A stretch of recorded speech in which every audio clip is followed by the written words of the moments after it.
So before I introduce our next speaker, I want to provide some context.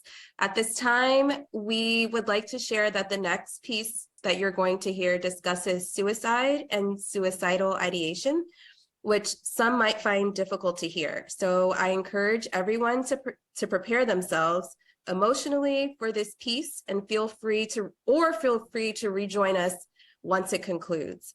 It is not always easy to hear experiences like this, but also remember it is not easy to share them either. So please be respectful of the speaker and help us create an atmosphere of mutual kindness and sensitivity.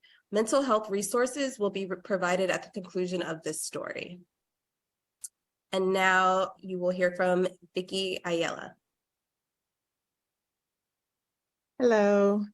Hi, my name is Vicky, and this is actually the first time I'm going to be publicly sharing my story, so please bear with me. My story starts in my bedroom when I was experiencing the emotional roller coaster ride that we call puberty. I was 16 years old when I first considered suicide, and I secretly struggled with emotional overwhelm. I was a teenager, but also the oldest of 3 siblings to a single mom, which also meant that mental health was not a priority or a focus. So I say I struggled in silence because no one asked. But in hindsight, my favorite poet was Sylvia Plath. And I'd like to think my poetry teacher took notice because she saw the connection. I didn't have the language to understand what I was feeling, and I didn't trust anyone with my secret. But at 18, I was out of high school, but not in college. I was in limbo with no direction and at the mercy of another emotional breakdown. I decided to take a bunch of pills with the hopes of never waking up. And this was before the internet, so I had no way of knowing if those pills would do the job. But about an hour after crying myself to sleep, thinking that would be the last night, I woke up feeling so nauseous that I threw up. And I remember thinking, that's okay, we'll try again tomorrow. Instead, what I decided to do was remove myself from the place that made me feel so powerless to my moods. So I applied to 2 SUNY colleges that were the furthest away from New York City. I went to Potsdam and Plattsburgh. And so I gave myself that reason to not try again, even though the option was always in my mind. So when I say college saved me, that's why. So I went to college, and while I still secretly struggled with my mental health, I became an overachiever and distracted my sadness with work, a habit that continued throughout my 20s. It wasn't until I turned 30 that the suicidal ideations came back for good. I battled myself for about 10 years. A full decade became a persistent brain fog. I spent some time in therapy. And at one point, I thought I was bipolar. I had a mini manic episode one night, and my moods were always very cyclical. I went through several therapists over the years, and they all came back with the same attitude. Meditation, diet, breathing exercises would cure it all. Through all of my therapy sessions, I never mentioned the one thing that could make a difference in my treatment, the persistent suicidal ideations. Not a few thoughts here and there, but the intrusive ideas several times a week, sometimes many times on a daily basis. And so I was always afraid of being hospitalized, afraid of what people would say, what my family would think. This facade that I created as a type A overachiever was built on a lie, and I was petrified what it would mean if I told the wrong person. I didn't trust my therapist. And that was probably why treatment for me was ineffective. A decade about thinking all of the different ways I can unalive myself sounds like a lot, and it was. And to this day, I still don't remember most of my 30s.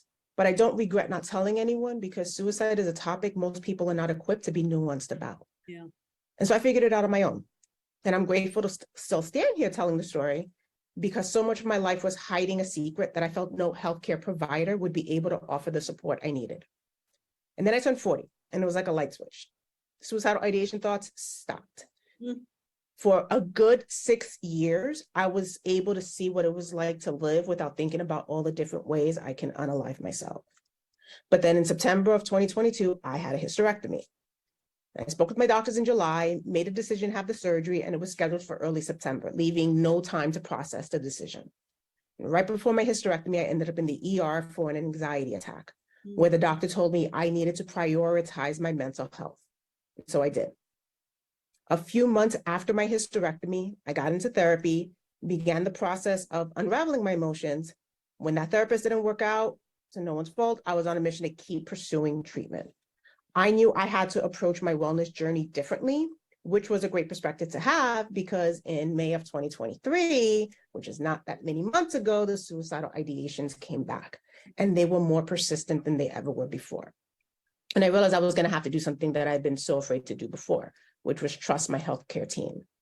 While I didn't tell my primary doctor about my suicidal ideations, and I had my reasons, I did share with a therapist that I was trying to work with. I shared during intake, I shared during follow-up, I shared with a psychiatrist. I had to learn to trust the people who were there to support me with that one bit of information that they needed to be effective with my treatment. So the conversation about trust is a big deal to me because without it, I wasn't going to be fully transparent. And any counseling or advice would be missing that key information that would impact how I was going to heal. And so I'm in a good place now, taking medication, and I'm with a team that I trust to create that safe container that I needed to be radically honest about my own mental health. I learned the phrase invisible disabilities and how it covers psychiatric illnesses, including the ones that I've been living with for years: anxiety, depression, ADHD, and OCD. And while suicidal ideations is not an illness in and of itself, when it's persistent, it can be debilitating. And I think about how many people suffer in silence because they don't have the access to the resources that can make a difference. I try not to think about the life I could have had if I had the therapist that I have now. Because what they don't tell you about the whole go to therapy thing is how emotionally draining the process can be to find someone who's a good fit for you. And it is my hope that by being open about my journey and helping to destigmatize suicidal ideations, it can give others the courage that they need to take that leap of faith. It's also my hope that those in the healthcare system can honor the commitment to being trauma-informed when it comes to suicidal ideations. I tried once and then thought about it for a decade. Yeah. Trying and thinking are two different things. And we need to have these nuanced conversations without judgment so that others don't feel like they have to suffer in silence. That's my story. Wow.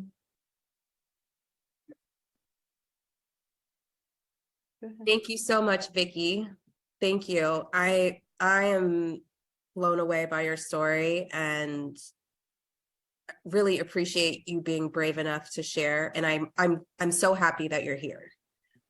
So thank you. And we have a slide of mental health resources, and I believe we will post them in the chat as well for anyone that needs them.